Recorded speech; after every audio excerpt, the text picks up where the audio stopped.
ભુજ શહેરમાં Dharavi beauty parlour તથા દરજી સમાજના ગૌરવ ગણાતા જીમલબેન પીઠડિયાના નેજા હેઠળ ત્રીજા ભવ્ય બ્યુટી અને આર્ટ ઇવેન્ટનું આયોજન કરવામાં આવ્યું હતું. આ ઇવેન્ટના મુખ્ય ઓર્ગેનાઇઝર તરીકે જીમલબેન પીઠડિયાએ આગેવાની લીધી હતી.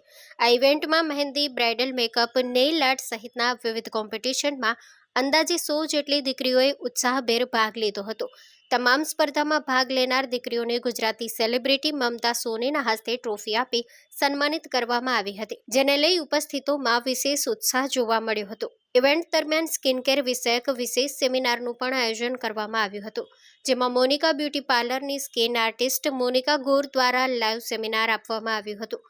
ઉપરાંત શ્રદ્ધાબા ઝાલા દ્વારા મેકઅપનું લાઈવ ડેમો સેશન રજૂ કરવામાં આવ્યું હતું, જેને હાજર દીકરીઓ અને મહેમાનોએ રસપૂર્વક નિહાળ્યું હતું. આ પ્રસંગે મુખ્ય અતિથિ તરીકે મનીષભાઈ બારોટ, જિલ્લા કમાન્ડર હોમગાર્ડ પશ્ચિમ કચ્છ, મનીષાબેન સોલંકી, ભુજ નગરપાલિકા કાઉન્સિલર તેમજ વિરાટ સોલંકી, કચ્છ ઇવેન્ટ ઓર્ગેનાઇઝર ઉપસ્થિત રહ્યા હતા. આ સમગ્ર ઇવેન્ટને સફળ બનાવવા માટે યોગેશ પીઠડિયા, ડીજે વિવેક ઠક્કર, રોયલ સ્ટુડિયો, હનીફ જત, નવ્યા રાજગોર, સિદ્ધિ રાજગોર, સમીના બાનુ સમૈજા, માયા ઠક્કર, આયુષી ઠક્કર, દેવેન્દ્ર રાઠોડ તથા દક્ષ પીઠડિયા સહિતના સહયોગીઓએ અમૂલ્ય ફાળો આપ્યો હતો.